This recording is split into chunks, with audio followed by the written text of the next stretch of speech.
All right, good afternoon, everybody. So I just have one quick thing at the top. So after decades of opposition and without the support of a single Republican in Congress, President Biden enacted a law that finally takes on Big Pharma and gives Medicare the power to negotiate drug prices. President Biden's Inflation Reduction Act will save millions of seniors on some of the costliest prescription drugs on the market. And today, Medicare will send initial offers to manufacturers of the first 10 drugs selected for drug price negotiation to help bring down the price of these prescription drugs. This is the first time ever that Medicare is not accepting the drug prices the pharmaceutical companies set. The drug price negotiation program is a prime example of the ways President Biden is working to lower costs for American families. And he won't stop fighting for results, even as Republicans in Congress continue to try to repeal the Inflation Reduction Act, cut Medicare and Social Security benefits and insurance for millions, and keep healthcare costs high. The administration remains focused on continuing to protect these programs and deliver lower costs for seniors and hardworking families. And one more thing, I know folks are asking about this as it relates to dignified transfer tomorrow. So we're working with the families, and we'll respect their wishes, as you all can understand. We'll have more information, obviously, on what tomorrow will look like, as we normally do in the daily guidance, which will be released later this evening. And so with that, I have my colleague here, Admiral John Kirby, to discuss the executive order the president signed today. Admiral? Thank you, Karine. Just before I get to that, right before leaving Washington, President placed a call to the European Commission President Ursula von der Leyen to thank her and the European Union for a significant financial aid package that they just approved for Ukraine, some $50 billion, which will go a long way to helping Ukraine as they continue to battle back against Russia's aggression. And then just briefly today on the executive order, I think you all saw that today the president signed a new executive order that will implement new measures to address actions that undermine peace, security, and stability in the West Bank. This EO will allow the United States to issue financial sanctions against those directing or participating in certain actions, including acts or threats of violence against civilians, intimidating civilians to cause them to leave their homes, destroying or seizing property, or engaging in terrorist activity in the West Bank. And the State Department also today issued 4 designations under this new executive authority, and that's all public, and you guys, I'm sure, have seen that. I do want to remind that this executive order came in the heels of a cabinet memo issued by Jake Sullivan back in November, directing departments and agencies to take appropriate action and to develop further policy options for dealing with the violence, the setter violence in the West Bank. And that was followed in December by Secretary Blinken announcing visa restrictions for certain individuals who are involved in this violence. So, again, President has spoken very, very clearly on this since the very beginning, that the settler violence in the West Bank is unacceptable, and we'll continue to examine tools at our disposal to deal with it. That's it. John, how do you determine the 4 people when there are hundreds of incidents against West Bank Palestinians? Do you expect to be more including on Israeli government officials? And is this a signal to them who openly support and facilitate these violence? There's no plans to target with sanctions Israeli government officials at this time. I'd refer you to State to speak about how they chose these 4 individuals. This was an initial set of designations. I'm not going to preview whether there'll be more or not going forward, but it is a new tool that we're going to take a look at using appropriately. And I think I lost you had one more question. Yeah, I mean, is this a signal to those officials in the Israeli government who openly support and facilitate such violence, including Itamar Ben-Gvir, who supply the weapons to these people who perpetrate? It's a signal to the whole world how seriously President Biden takes this violence against the settler violence against Palestinians in the West Bank. He's been very, very clear on that for a long, long time. It's got to stop. It's unacceptable. It's a detriment to peace and security, certainly there in the West Bank, but to the Palestinian people in general. Is there any significance to the timing around the EO, particularly as sentiment grows in the U.S. Regarding the U.S. position in Gaza? As I said, I mean, this this process of looking at tools at our disposal really started in November with Jake's memo. That led to visa restrictions, and then that led to work with the Treasury Department and the State Department on another tool. And the tool is that we're choosing today is this EO that will authorize sanctions. So again, it all really stems from Jake's memo back in November to direct agencies to take a look at what tools we have at our disposal. Is the EU deal, does that give any breathing room for the U.S. to continue negotiations for the border in Ukraine? You know, the funding the EU funding for Ukraine, does that provide any cover, you know, as the U.S. continues to negotiate for the border? A couple of things. I mean, it's a financial aid package. It's not designed for security assistance. And it's certainly going to be welcome to the Ukrainian people, no question about it, because it'll help alleviate some of the financial strains that they're already under. And so, again, we welcome it. But it's not a substitute for American leadership when it comes to security assistance. And that is why it's so critical for us to continue to urge Congress to pass that national security supplemental. There's $60 billion plus in there for security assistance for Ukraine. As I've said many times, it was carefully arrived at. The Ukrainians need it, and we need Congress to act on it. Just quickly, did President Biden tell Prime Minister Netanyahu the executive order was coming? We informed the Israeli government before it was announced. Was it conveyed at that level, though? We informed the Israeli government before it was announced. Just to follow up on the timing, I understand you're saying that Jake, issued a memo in November, but the issue with settlers goes way back, even before the October 7 attacks. Why did the administration, never take any actions and is only doing so now? I mean, is this a sign of political pressure to appear a certain way? Is that why the EO is finally coming through? Not at all. A couple of thoughts here. First of all, to work on sanctions through an EO and sanctions designation. Sorry, I just hit your mic. That takes time to develop the tool itself, and then to choose who and how you're going to designate entities or individuals. I mean, there's a lot of just administrative staff work that goes in to the building of sanctions as a tool and the designations that go with it. So I mean, this was a long time in train, and again, what you're really seeing now from us, the visa restrictions, these sanctions, it's an outgrowth of the dramatic increase in settler violence or settler violence on Palestinians in the West Bank, which has been a result of the attacks on the 7th of October. Is the increase significant? And is that what the U.S. government is watching? This is a direct answer to the dramatic increase in violence that we've seen by settlers on Palestinians in the West Bank since the 7th of October.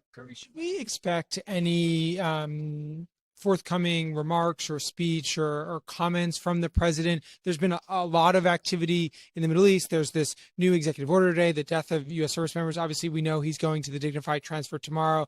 Massive protests today in Washington, around the White House and downtown, closing bridges. I'm just wondering if the president is considering addressing the nation about the events that have unfolded in the region, but also here in the States over the past few days. Up a pretty steady drumbeat, I think, of talking to the American people and to our allies and partners around the world, publicly and privately. And I don't have anything on the schedule to speak to in terms of a set piece event.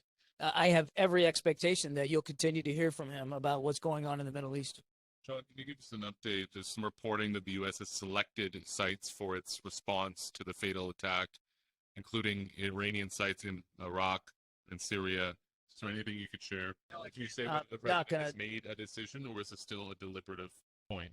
I'm not going to telegraph punches, as I've said before. I'm not going to get into speaking about potential future military operations one way or the other. That would be the worst thing I could possibly do. President has made his decision about responding. Options were presented to him. He made his choices and his decisions, and we're gonna move out. As I said the other day or yesterday, this will be a multi-tiered approach over a period of time. The first thing you see will not be the last thing you see. Any update on negotiations to bring the hostages back? No updates for you today. I mean, the work continues. We're very actively involved in these discussions, but I don't have a specific update for you. On the timing of this, we saw the 3 troops unfortunately killed this week. Why are we waiting now to do something? Why was there no action before? But there was these increased attacks on U.S. troops in the Middle East. Why are we doing action now as opposed to before? My goodness, there's been a lot of action. I mean, as the attacks have continued against our troops in Iraq and Syria, you have seen us respond swiftly and appropriately. And as a matter of fact, in previous retaliatory strikes that we have taken, you've seen us go ever more after the IRG specifically and IRGC targets. So we have ramped up now. Talks are ramping up now. Talks are ramping up. About the president saying he's picked up. He's made decisions about this. Speak for why certain officials think it's in anybody's best interest to get out there and be speculating in public with anonymity about military operations in the future. I think that's highly irresponsible. What I can tell you is that we have taken this threat seriously from the beginning, and the attacks have been appropriate, and they have been more aggressive in recent weeks and months by us, is what I'm talking about. And now, as I said the other day, there are 3 American soldiers that were killed, and we have 3 grieving families. So if there's escalation here, it's the escalation on the part of these militia groups. Right. Chinese warships are reportedly escorting commercial cargo vessels transiting through the Red Sea. How does the administration view these naval escorts, and has there been any coordination between the Chinese and us? No coordination between the PRC, the PLA Navy, and the U.S. Navy or the coalition in the Red Sea. I'm not aware of. I can't validate reports that they're escorting. I have not heard that reporting. But if that were true, would this be something that the U.S. approves of? Look, we've said many times that if the Chinese want to be helpful to this effort about protecting shipping in the Red Sea, then we would certainly welcome that. But I can't verify those reports. Kirby, there's a report from my colleague that precision equipment for Russian arm makers came from Taiwan. Have you seen the report? Is the White House aware? I'm not seeing that. But I'll take the question. A couple of Republicans in Congress have called on the speaker to put forward an aid bill for Israel without any offsets or IRS cuts of any kind. Is that something the White House would support, a standalone Israel aid bill? He submitted the National Security Supplemental as a package, Ukraine, Israel, Indo-Pacific, and border security, because all those things are important to the president. He believes they're all important to our national security. And that's the approach that we're taking with Congress right now, to work on that package of funding for all 4 of those areas. That's where our head is right now. I'm not sure which of you would care to answer, but can you say whether the president will speak to the Arab American community or the Muslim American community well in Michigan? And if not, what is his message more broadly to them? So a couple of things I do want to make sure that you all have, which is that the trip today in Michigan obviously is a political trip. I said this yesterday at the podium. It's organized by Admiral. You ran away. He's like, okay, I'm out of here. Which is obviously organized by the campaign. And so I'm going to let them speak to the trip itinerary. I believe they did a background call yesterday. So I'm sure you all have that information. But I do want to say more broadly that the president has met with Americans with varying opinions about the conflict between Israel and Hamas, obviously, something that I've mentioned many times at the podium. Officials at the White House are also in regular contact with Muslim and Arab American leaders in Michigan and across the country. And as part of those ongoing conversation that the Biden-Harris administration is having, and the outreach, obviously, that we're doing to the Muslim and Arab American communities, senior Biden administration officials will travel to Michigan in February. We're in February now, to hear directly from community leaders on a range of issues that are important to them and their families, including the conflict in Israel and Gaza. So I don't have any additional details at this time. But obviously, when we're able to share more information, we will. But as I just stated, we do have White House officials that are planning to go out to Michigan in the next couple of days, if not several weeks, if not a couple of days to Michigan. Could you be specific of who they are? I will have more to share. I don't have specifics on who those folks will be. You got two senators and 1 Congress member on this flight. Were invitations extended to the entire Michigan delegation for this trip? So we normally extend invitation to both sides of the aisle, Republicans and Democrats, when we travel into the state. Obviously, when it comes to the congressional member, it's usually it is the person that usually comes, the person's district that we're going into. So we usually have the two senators, and then congressional member is usually the person that represents that state, that district, pardon me.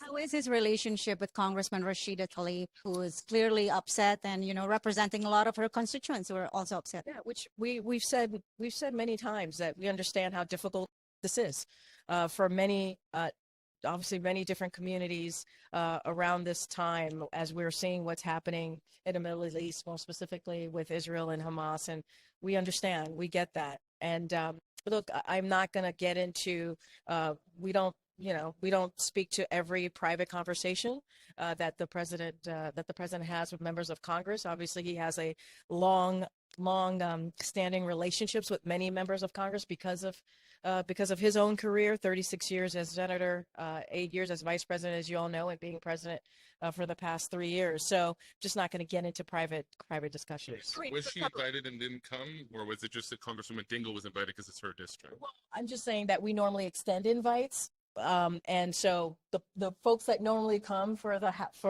congressional districts are usually the person who represents that district. But the Office of Legislative Affairs usually extends invites to both sides of both folks, Republicans and Democrats. But we're not going into Congresswoman Tlaib's district, obviously. Just to follow up on that, Karine, is the president meeting with any Arab American community leaders today? I don't have any meetings to speak to at this time. Obviously, this is a political meeting. All of the arrangement for it, a political trip to be more precise. All this entire trip was done and organized by the campaign. So any specifics on that, I think they actually spoke to that when they did a backgrounder yesterday. And so I would let the campaign. They did not do a backgrounder yesterday. They just saw the note, but didn't have any details. When they put out a note on this particular trip, a background note on this particular trip. So they will have that information as to why they, what's going to happen today and how they how they kind of put that together. I just can't speak to a campaign. To the event after the UAW event, is that a fundraiser? Is that meetings with the community? Is that political trip? You have to ask the campaign. And general guidance policy. When the president travels, the White House often puts out detailed guidance of where he's going. Even if it's a fundraiser that's closed door, it will say the city. The guidance for this travel has all been greater Detroit area. Is there a specific reason why the White House is not being fully transparent about where the president is going specifically today? To share. I mean, what we have in the guidance is what we have in the guidance to share with all of you. I don't have any specifics. Big decision today. Was there concerns about why the White House would not put out? Obviously, there's been a lot of protests. I mean, honestly, not that I'm tracking. Not that I'm tracking. Sorry. Let's follow up on Nandita's question on the timing. This EO Timing of the EO. Yeah, I mean, we heard about the EO. We heard about the background call on the EO maybe like 15 minutes before it came out.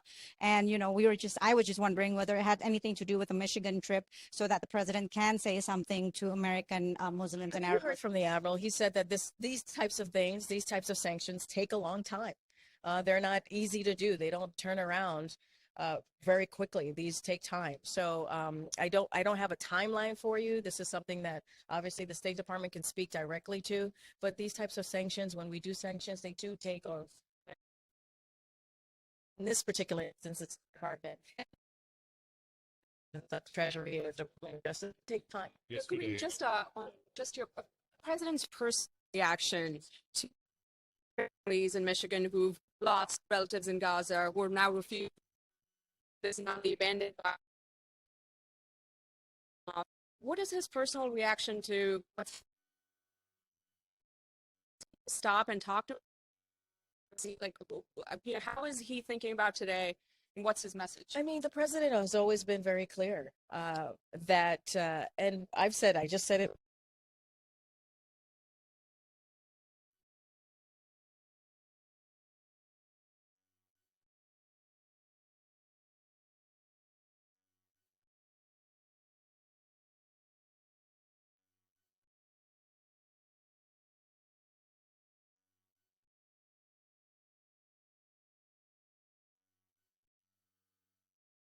We stand on what's going on in Israel and Hamas, believing that Israel does have the right to defend it, follow the international humanitarian law, and we've had conversations with them obviously, from the top, some different from National Security Council and also State Department and the president himself have been continuing in those diplomatic conversations. And look, and we see what's going on. We see what's going on, the lives that are being lost by innocent Palestinians. We have to remember that Hamas is a terrorist organization, and sadly, what they do is they embed themselves in, in infrastructure where folks live, in hospitals, and it is what they do. And so, look, the president again understands this is a difficult time, but also believes that folks have the right to, Americans have the right to view their opinions. Trump said yesterday that blocked the deal takeover of U.S. Steel. Does the White House have any comment on that or any update on the timeline of that review? Would it still be ongoing by the time past either the inauguration of a second Biden term or otherwise? So I want to be careful on commenting on everything that the candidate, because he is a candidate, Donald Trump says. I think as it relates to the review, don't have a timeline for you. It's ongoing. I can't say much more than that. I have a question on Venezuela, Karine. It's actually for Kirby before he escaped. Can you confirm that the U.S. government is holding back delivery? No, sorry, that's not it. Can you confirm reporting of a years-long U.S. operation sending undercover operatives into Venezuela to build drug trafficking cases against the country's leadership? This just came out today. So I don't have anything to share on that at this time. Obviously, we can look into it. Yeah, we'll get there. That's follow up with you. Yeah. From that, the U.S. government is holding back delivery of 31 Sea Guardian and Sky Guardian drones to India until they carry out a meaningful investigation into the conspiracy to assassinate Gurpawan Singh Panun. I just don't have anything to say on that. Yesterday, President Trump met with the Teamsters. We understand that the union has also extended an invite to President Biden. Is he confident he's going to win that endorsement? When is that meeting coming through? Is he talking to the Teamsters leadership? I would imagine there are a lot of conversations underway right now. So I want to be really careful about talking about any endorsement. That's something that the campaigns can speak to. We're being told to sit down. We're about to land. So don't want to speak to that. That is something that I would. When is he meeting? A meeting to read out to you as there's a poll out where Americans are viewing the economy in a much more favorable light, but they're not attributing it to any of the president's policies. I mean, I don't know what to say. The consumer confidence is going up. That's really important, and it's because of what the president's had done. Bidenomics is working. Unemployment is under 4%, 14 million jobs. He's going to continue lowering costs. And so we know, economists have said, it takes a long time to make that connection. But consumer confidence is up, and that's what matters, and that's what we want to continue to see. All right, guys. Thank you, Karine.